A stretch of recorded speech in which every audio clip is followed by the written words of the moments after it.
अस्सलाम वालेकुम, good morning. कैसे हैं आप? उम्मीद करता हूँ बिल्कुल खैरियत से होंगे। आज मैं आपको बताने जा रहा हूँ कि जर्मनी में आने वाली फैमिलीज़ को स्कूल के रिलेटेड क्या क्या प्रॉब्लम्स आ सकते हैं, और आपने जब भी किसी कंट्री को छोड़ने का डिसीजन लेना है जहाँ पे आप पिछले 5 साल 10 साल से रह रहे हैं, तो फिर आपने क्या चीज़ें सोचनी है, स्पेशली जर्मनी में आके आपके बच्चों को किन प्रॉब्लम्स का सामना करना पड़ेगा, और कुछ जगह पे आके बिल्कुल डेड एंड हो जाता है उनकी पढ़ाई का, उसका फिर क्या सोल्यूशन है, ये मैं आपसे बात करूंगा आज। और सारी चीज़ों की डिटेल में जाने से पहले आपको मैं ये बताना ज़रूरी समझता हूँ कि आजकल के दौर में 2026 में जो सबसे बेस्ट ऑप्शन है किसी दूसरे कंट्री में मूव करने की, वो उस वक्त है जब आपके पास यूरोपियन पासपोर्ट है।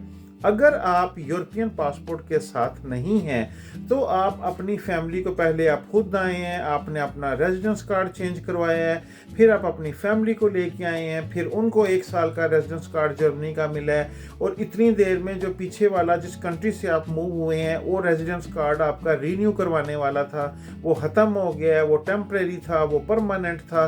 तो इसी चक्कर में, इन्हीं गुंझलों में आपकी ज़िंदगी के हालात मुश्किल हो जाते हैं। और प्लस आजकल जर्मनी के जितने भी आउटस्टैंडर बेहोड़े हैं वो बहुत जल्दी रिप्लाई नहीं कर रहे, 3-3 4-4 महीने वो लगा देते हैं आपको रिप्लाई देने में, और बाद में होता क्या है कि आपके डॉक्यूमेंट्स में प्रॉब्लम आ जाता है, और जब डॉक्यूमेंट्स में प्रॉब्लम आए तो फिर आप यहाँ पे नहीं रह सकते। तो जिस बंदे के पास यूरोपियन पासपोर्ट है वो अगर मूव करना चाहे तो बहुत ज़्यादा बेस्ट पॉसिबिलिटीज उसके लिए हैं। परमानेंट रेजिडेंस कार्ड बाप के पास या माँ के पास हो, वो मूव हो, तो उसके बाद थोड़ी प्रॉब्लम्स आती हैं। अच्छा, बच्चों का स्कूल का ये है, अगर आपके बच्चे 4 5 6 साल की उम्र में हैं तो फिर उनके लिए कोई मसला नहीं है, क्योंकि इस साल की एज के बच्चे 1 साल 2 साल पिछली क्लास में भी बैठ जाएंगे अगर जर्मन लैंग्वेज कवर करने के लिए, तो कोई मसला नहीं होगा। प्रॉब्लम आपके लिए आएगा कि आप जर्मन नहीं समझते होंगे, आपको होमवर्क में प्रॉब्लम आ सकता है। लेकिन आजकल जेमिनी का और चैट जीपीटी का दौर है, आप उसकी हेल्प लेके उस चीज़ को सॉल्व कर सकते हैं। कोई बड़ा इशू बच्चों के लिए नहीं आएगा जो 5 6 7 साल की उम्र से कम है। जैसे ही आपके बड़े इससे जो बच्चे हैं वो इससे बड़ी एज के हैं, तो उसमें प्रॉब्लम ये आता है कि जब आके वो यहाँ पे 5वीं 6ठी 7वीं क्लास में बैठते हैं तो 2-3 साल में वो उस तर्ज की लैंग्वेज या उस स्टेटस की लैंग्वेज तक नहीं पहुंच पाते जर्मन में, क्योंकि यहाँ पे टोटल स्टडी जर्मन लैंग्वेज में है। इंग्लिश का या फ्रेंच का 1-2 क्लास का कोर्स होता है, लेकिन जितना सिलेबस है वो जर्मन में है। तो उसके बाद क्या होता है, 7वीं 8वीं में आपने कुछ ना कुछ प्रैक्टिकल्स भी करने होते हैं, और वो बहुत ज़रूरी होते हैं। आपके एग्ज़ाम जो होते हैं उनमें उसके मार्क्स लगने हैं, और वो बच्चे के लिए, हर स्कूल का हर बच्चा 7वीं 8वीं में जाके उसको प्रैक्टिकल करना ज़रूरी है। वो आपने खुद ढूंढना होता है, स्कूल आपकी हेल्प करता है, लेकिन आपने वो प्रैक्टिकल ढूंढना, आपने वो सारा निज़ाम उनका समझना चलाना। वो जर्मन लैंग्वेज B1 से गुजारा नहीं चलता स्कूल में। German language C1 level B2 plus के राउंड अबाउट अगर हो तो फिर जाके आप रेगुलर जो क्लास होती है उसका सिलेबस कवर कर सकते हैं। अब होता क्या है कि जैसे ही आपका बच्चा 7वीं 8वीं में आता है तो स्कूल वालों को ये पता चल जैसा है कि इसकी जर्मन लैंग्वेज में प्रॉब्लम है, सुनने का नहीं लिखने का भी, हर चीज़ का उन्होंने देखना होता है। तो वो फिर आपके बच्चे की डायरेक्शन खुद ही चेंज कर देते हैं, और इस एज में 2-3 4 साल में आपको भी स्कूलिंग के सिस्टम की समझ नहीं होती, बच्चे को भी नहीं होती।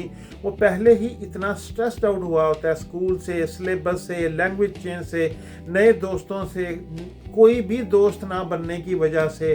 तो होता क्या है कि वो कहता मेरी जान छुटे किसी तरीके स्कूल मुन्ने से बाहर कटो।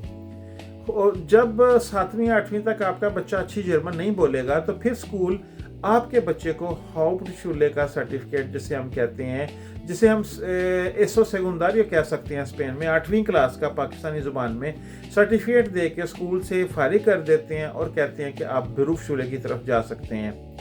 अब बेरूफशुले टेक्निकल, जिस तरह पाकिस्तान में वोकेशनल टेक्निकल कोर्सेज वाला कॉलेजेस होते हैं, वो बच्चा उस तरफ चला जाता है, और बेरूफशुले में हाउप्टशुले के साथ जो सर्टिफिकेट आपको मिला है बिल्कुल नॉर्मल बेसिक सा, आपको अच्छी हाउस बिल्डिंग नहीं मिलेगी। जब आपको अच्छी हाउस बिल्डिंग नहीं मिलेगी तो आपके बच्चे का अगला फ्यूचर, हर चीज़ कामयाबी नाकामी, बल्कि जो ना पढ़े लोग हैं वो ज़्यादा कामयाब हैं पढ़े लिखों की निस्बत, उनके अपने कारोबार हैं, वो मिलियनेयर हैं, ਜਿਹੜੇ पढ़े लिखे बंदा है ना ऊँची नौकरियों के पीछे दौड़ता रहता है और ना पढ़ने वाला बंदा कोई ना कोई ट्राई करके किसी कारोबार में लग जाता है। एक एग्जांपल दे रहा हूँ कि ये कभी ना सोचें कि बच्चे का फ्यूचर हमने डिसाइड करना है, वो अल्लाह पाक ने पहले दिन से लिख दिया हुआ है। लेकिन फिर इस कम्युनिटी में रहने के लिए आपको कुछ ना कुछ तो करना है ना। बच्चे को अपने ये तो नहीं कि अपने घर बिठा देने। और बिरूफ शूले की मैं आपको कहानी सुनाता हूँ कि बिरूफ शूले में क्या होता है कि वहाँ पे कोई कोर्स नहीं करवाते। आपके बच्चे की टाइमिंग रखने के लिए कि उसका टाइम खराब ना हो, उसकी रूटीन बनी रहे, वो सुबह अपने स्कूल में आ जाए, 2 बजे तक वापस घर चला जाए, सिर्फ उसकी रूटीन को बाकायदा से मीटिंग्स अटेंड की हुई हैं मैंने। जिस दौर में मेरे बच्चों के साथ ये प्रॉब्लम आया था या दूसरे दोस्तों के साथ, तो वो फिर बड़ा प्रॉब्लम आता है कि आप ये सोचते हैं कि फिर मेरे बच्चे बिरूफ शूले करने क्या जा रहे हैं, वो 2 साल करेंगे क्या। सिर्फ ये लालच के किंडरगार्टन बंद हो जाएंगे अगर हम बिरूफ शूले छोड़ देंगे, क्योंकि आपके बच्चे का जैसे स्कूल खत्म हो जाता तो किंडरगार्टन में प्रॉब्लम आ सकता है कि आपका बच्चा स्कूल नहीं जा रहा, आपके बच्चे को जर्मन लैंग्वेज से नहीं आती, आपके बच्चे को ये है जी, हर चीज़ उन्होंने कनेक्टेड की हुई है।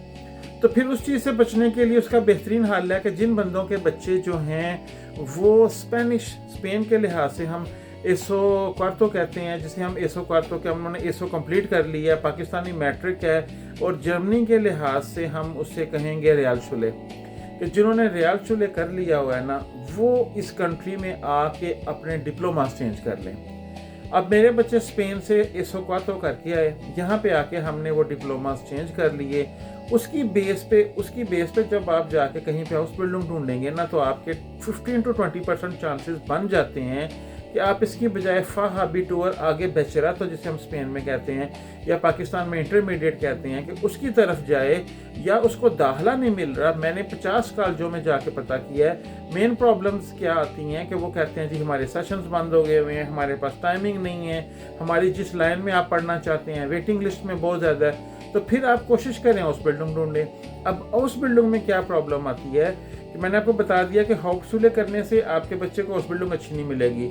ये अयूंता में तो जो रथ हाउस है इसकी सफाई का काम मिलेगा, गार्डनिंग का काम मिलेगा, कोई बाउस्टेल है ये जो कंस्ट्रक्शन वगैरह की, लड़कियों के लिए किसी रेस्टोरेंट में ऐसे हेल्पर की, या किसी ये जो बाल काटने वाले हैं फ्रेजर होते हैं, इनकी इस तरह की हाउस बिल्डिंग्स मिलती हैं। आपको वो लिस्ट देते हैं स्कूल वाले, लेकिन उन्होंने जो मेन हाउस बिल्डिंग्स हैं उनके ऊपर क्रॉस किया होता है कि आप हाउस शूले में आप ये वाली नहीं ले सकते, तो फिर उसमें प्रॉब्लम आता है।